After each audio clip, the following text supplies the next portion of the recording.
സുഹൃത്തുക്കളെ, എൻ്റെ നേരുകളിലേക്ക് മധു നായർ വീണ്ടും ഏവരെ ക്ഷണിക്കുകയാണ്. ഇന്ന് ഇവിടുത്തെ വിദ്യാഭ്യാസ മേഖലയെക്കുറിച്ച് ചില ചിന്തകൾ ഞാൻ നിങ്ങളോട് പങ്കുവയ്ക്കുവാൻ ആഗ്രഹിക്കുന്നു. 1-2 ദിവസത്തിന് മുമ്പ് എഞ്ചിനീയറിംഗ് എൻട്രൻസിൻ്റെ റിസൾട്ടൊക്കെ വന്നു. 1ാം റാങ്കൊക്കെ കിട്ടിയ മിടുക്കരായ കുട്ടികളെ ആദരിക്കുന്ന ചിത്രങ്ങളൊക്കെ കണ്ടു. വളരെ സന്തോഷം. എൻ്റെ ചോദ്യം ഇതാണ്. ആക്ച്വലി കേരളത്തിൽ എഞ്ചിനീയറിംഗ് അഡ്മിഷൻ വളരെ പ്രയാസപ്പെട്ടൊരു കാര്യമേ അല്ലെന്ന് മാത്രമല്ല, അനവധി എഞ്ചിനീയറിംഗ് കോളേജുകൾ, എസ്പെഷ്യലി പ്രൈവറ്റ് മേഖലയിലുള്ള വിദ്യാർത്ഥികളെ തന്നെ കിട്ടാൻ തികയാത്ത സാഹചര്യമാണുള്ളത്. അപ്പോൾ ഇങ്ങനെയുള്ള ഒരു അന്തരീക്ഷത്തിൽ എന്തിനാണ് ഇങ്ങനെ ഒരു എൻട്രൻസ് എക്സാം നടത്തുന്നത്? അവരുടെ +2 മാർക്കിൻ്റെ ബേസിൽ എഞ്ചിനീയറിംഗ് കോളേജുകൾക്ക് അഡ്മിഷൻ നൽകാനായിട്ടുള്ള അധികാരം നൽകിയാൽ എന്താണ് കുഴപ്പം? അപ്പോൾ അത് പല തരത്തിലും ഇതിനെക്കുറിച്ചുള്ള അഭിപ്രായങ്ങൾ നേരത്തെ വന്നിരുന്നു. പക്ഷേ ഒരു തരത്തിലും സർക്കാർ അങ്ങനെ ഒരു ചിന്ത ഇതിലേക്ക് പോകുന്നില്ല. കാരണം എന്താ പറയുക, എൻട്രൻസ് നടത്തുന്ന ഒരു വലിയൊരു ബ്യൂറോക്രസി ഉണ്ട് ഇവിടെ. അതിനെ ചുറ്റിപ്പറ്റി നിൽക്കുന്ന എൻട്രൻസ് കോച്ചിങ് സെൻ്ററുകളുണ്ട്. ഇവരുടെ എല്ലാം സ്വാധീനം ഈ ബ്യൂറോക്രസിയെ പിരിച്ചു വിട്ട് കഴിഞ്ഞാൽ ഒരുപാട് പേരെ അങ്ങോട്ടും ഇങ്ങോട്ടും ട്രാൻസ്ഫർ ചെയ്യേണ്ടി വരും. സർക്കാരിന് അത് യൂണിയൻ്റെയൊക്കെ ഇടപാടുകൾ ഉണ്ടായിരിക്കാം. ഈ ഒരു കാരണം കൊണ്ട് ഒരു വലിയ ദൂർത്തല്ലേ ഇത്. എഞ്ചിനീയറിംഗ് കോളേജുകൾക്ക് വിദ്യാർത്ഥികളെ കിട്ടാതിരിക്കുന്നൊരവസ്ഥയിൽ ഈ എൻട്രൻസ് ടെസ്റ്റ് നടത്തി റാങ്ക് നിശ്ചയിക്കുന്നതിൽ എന്ത് യുക്തിയാണുള്ളത്? അതുപോലെ വേറൊരു കാര്യം ഞാൻ ശ്രദ്ധിച്ചു. ഈയിടയ്ക്ക് ഇത് ഇറാനിൽ നിന്നും ധാരാളം വിദ്യാർത്ഥികൾ തിരിച്ച് പെട്ടെന്ന് അവിടുത്തെ യുദ്ധ സാഹചര്യത്തിൽ നിന്ന് മാറി നിൽക്കാനായിട്ട് തിരിച്ചെത്തിയപ്പോൾ ഞാനൊരു അന്വേഷണത്തിൽ നല്ലൊരു വിഭാഗം ഇത് മെഡിക്കൽ വിദ്യാർത്ഥികളാണ്. അതായത് മെഡിസിൻ പഠിക്കാൻ വേണ്ടി ഇറാനിൽ പോലും പോകാൻ, ഇറാനിനത്ര മോശമായ രാജ്യമൊന്നുമല്ല, പക്ഷേ അത്ര ഒരു വ്യവസ്ഥാപിത ഡെമോക്രസിയൊന്നും അല്ലല്ലോ അവിടെ. വ്യക്തി സ്വാതന്ത്ര്യത്തിന് പരിമിതികളുണ്ട്.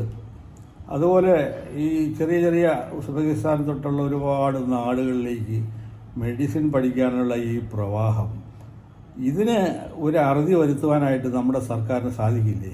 കേരളത്തിൽ തന്നെ ചെറിയൊരു എക്സാമ്പിളുണ്ട്. പണ്ട് എഞ്ചിനീയറിംഗ് അഡ്മിഷന് വേണ്ടി തന്നെ മറ്റ് സംസ്ഥാനങ്ങളിലേക്ക് പോവുക ഒരു പ്രവണതയായിരുന്നു. എൻ്റെ മകനെ തന്നെ ഞാൻ ആക്ച്വലി ചെന്നൈ അണ്ണാമല യൂണിവേഴ്സിറ്റിയിലാണ് എഞ്ചിനീയറിംഗ് പഠിക്കാൻ അയച്ചത്.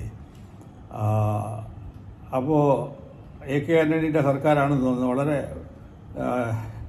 ബുദ്ധിപൂർവ്വം യുക്തിപൂർവ്വം എഞ്ചിനീയറിംഗ് കോളേജുകൾക്ക് ഉള്ള അപേക്ഷകളെല്ലാം തന്നെ ഏതൊരു വിധത്തിലുള്ള രാഷ്ട്രീയ പ്രേരിതവും അല്ലാതെ തന്നെ ഏതപേക്ഷയും അത് സാങ്കേതികമായി പ്രശ്നമില്ലെങ്കിൽ അതിന് NOC കൊടുക്കുന്ന ഒരു പ്രവണത അനവധി എഞ്ചിനീയറിംഗ് കോളേജുകൾ ഇവിടെ ഉണ്ടാകുകയും ചെയ്തു. അങ്ങനെ ഒരു ചെറിയൊരു എഞ്ചിനീയറിംഗ് അഡ്മിഷൻ വിപ്ലവം തന്നെ ഇവിടെ ഉണ്ടായില്ല. ഇത്തരത്തിൽ എന്തുകൊണ്ട് മെഡിക്കൽ കോളേജിൻ്റെ കാര്യത്തിൽ നമുക്ക് ചിന്തിച്ചുകൂടാ?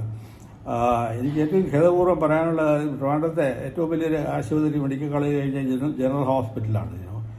ഒരു മെഡിക്കൽ കോളേജ് അവിടെ തുടങ്ങാനുള്ള എല്ലാ സന്നാഹങ്ങളും കഴിഞ്ഞ സർക്കാർ UDF കാലത്താണ് തുടങ്ങിയത്. ഏതാണ്ടൊക്കെ ഒരു നിലയിലെത്തി.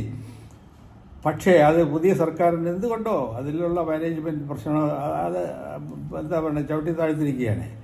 അവിടെ ഒരു മെഡിക്കൽ കോളേജിൽ ആക്ച്വലി 2 മെഡിക്കൽ കോളേജുകളിൽ തുടങ്ങാനായിട്ടുള്ള ഇൻഫ്രാസ്ട്രക്ചറൊക്കെ ഉള്ള ഒരു ഹോസ്പിറ്റലാണ്. ഞാൻ പറഞ്ഞുകൊണ്ട് വരുന്നത്, ഈ തരത്തിലുള്ള ഒരു ചിന്താഗതി മാറി ഇന്ത്യക്ക് മെഡിക്കൽ വിദ്യാർത്ഥികളെ ട്രെയിൻ ചെയ്യാൻ സാധിക്കുന്നത് പോലെ ലോകത്ത് വേറെ ഏത് രാജ്യത്തിന് സാധിക്കും? അതും വളരെ സുപ്രധാനമായ ഇംഗ്ലീഷ് മീഡിയത്തിലൂടെ. ഈ പോകുന്ന പോളണ്ടിലൊക്കെ പോയി മെഡിസിൻ പഠിക്കുന്ന കുട്ടികൾ ആക്ച്വലി ഇംഗ്ലീഷ് മീഡിയത്തിലേക്ക് പ്രത്യേകത അഡ്മിഷനും അതിന് ഇരട്ടി ഫീസും ഒക്കെയാണ് ചാർജ് ചെയ്യുന്നത്. അപ്പോൾ ഇതിനൊക്കെ ഒരു എന്താ പറയുക, ഒരു തീരുമാനം, ആരോഗ്യമായ തീരുമാനം ഉണ്ടാകാത്തതിൻ്റെ കാരണം ഈ സംസ്ഥാനങ്ങൾക്ക് അവരർഹിക്കുന്ന അധികാരങ്ങൾ ഇല്ല എന്നുള്ളതാണ്. കാരണം എഡ്യൂക്കേഷനെ റെഗുലറൈസ് ചെയ്യാനായിട്ട് കേന്ദ്ര ബോഡികൾ, മെഡിക്കൽ കൗൺസിലും പിന്നെ AICT എന്നൊക്കെ പറഞ്ഞിട്ട് ഇത് വളരെ ഒരു പ്രതിലോമപരമായ ഒരു പരിപാടിയാണ്. കാരണം എമർജൻസി സമയത്ത് കോൺസ്റ്റിറ്റ്യൂഷനിൽ വളരെ വ്യക്തമായിട്ട് പറഞ്ഞിട്ടുണ്ട്, എഡ്യൂക്കേഷൻ, ലോ ആൻഡ് ഓർഡർ ഇതെല്ലാം തന്നെ സ്റ്റേറ്റ് സബ്ജക്റ്റാണെന്ന്.